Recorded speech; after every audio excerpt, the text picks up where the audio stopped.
আমার মনে হয় যে আগামী ৭ দিন সবচেয়ে গুরুত্বপূর্ণ সময়। যারা প্রত্যাখ্যাত স্বৈরাচারের যারা ছিলেন তাদের অবশিষ্টাংশ উচ্ছিষ্টাংশ দেশে এখনো আছেন। নির্বাচন আসছে, নির্বাচনের ট্রেনে উঠেছে বিএনপি এবং আমরা বেগম খালেদা জিয়া সংকটাপন্ন অবস্থায় রয়েছেন। আমরা দ্রুত তার আরোগ্য লাভের প্রার্থনা করছি এবং আমাদের যিনি এরপরে বেগম জিয়ার পরে যিনি হাল ধরবেন বিএনপির, তিনিও আসার প্রস্তুতির মধ্যে আছেন, আমরা এমনটাই জানি।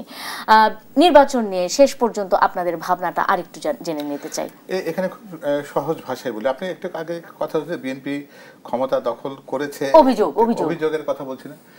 আমার মনে হয় যে এই ব্যাপারটিকে এত বেশিবার আমরা ডিফেন্ড করেছি বা এটা সত্যতা যে নেই এই কথাটি বলার চেষ্টা করেছি এবং যুক্তি দিয়ে বুঝিয়েছি যে বিএনপির কোনো ব্যক্তিকে যদি আমরা নির্দিষ্টভাবে বলতে পারি যে এই জায়গাতে প্রশাসনের এই জায়গাতে তার অবস্থান অথবা কোনো একটা বড় একটা আর্থিক কোনো একটা জায়গাতে থেকে উনি একটা সরকারের কাছে সুবিধা নিয়েছেন বা সরকারের পদ পদবি বা বদলি ট্রান্সফার এগুলো জায়গাতে তার কোনো একটা অংশগ্রহণ আছে, বরং উল্টোটা আমরা ঠিক সাক্ষ্য প্রমাণ দিয়ে বলতে পারবো যে এটা অন্য অনেকের ক্ষেত্রে হয়েছে। যাকে আমি সেই আলোচনায় যাই না।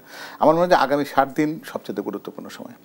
আমরা সমস্তগুলো পেছনের কথাগুলোকে যদি আপাতত আমরা যদি স্তব্ধ করে রাখি তাহলে আগামী ৭ দিনে এই নির্বাচনের দিনটাতে ঠিক সুন্দরভাবে পৌঁছানোর জন্য এবং নির্বাচনের ফলাফল ঘোষণা করার সর্বশেষ ক্ষণটি পর্যন্ত এই সরকারের অত্যন্ত গুরুত্বপূর্ণ দায়িত্ব রয়েছে নিরপেক্ষতার সর্বশ্রেষ্ঠ পরাকাষ্ঠা দেখাবার এবং সেটা করাটাই হলো তাদের সবচেয়ে বড় চ্যালেঞ্জ হবে।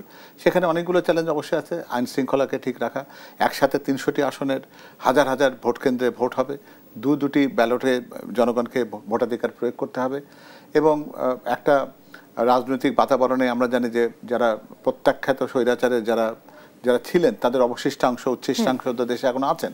তো তারা সেই নির্বাচনটাকে প্রশ্নবিদ্ধ করার, ক্ষতিগ্রস্ত করার চেষ্টা করতে পারে, অপচেষ্টা করতে পারে। সেগুলো ব্যাপারগুলোকে মাথায় রেখে এই অন্তর্বর্তী সরকার আগামী ৭ দিনের প্রতিটা দিন, যেটি অপূর্ব বলছিল যে একটা কাউন্টডাউনের মধ্যে গেছে, কাউন্টডাউনে যেন প্রত্যেকটা দিন তারা সফলতার সাথে অতিক্রম করে বাংলাদেশের মানুষের প্রত্যাশার সে একটা নির্বিঘ্ন ভোট প্রদানের সুযোগ করে দেবেন, এটাই প্রত্যাশা।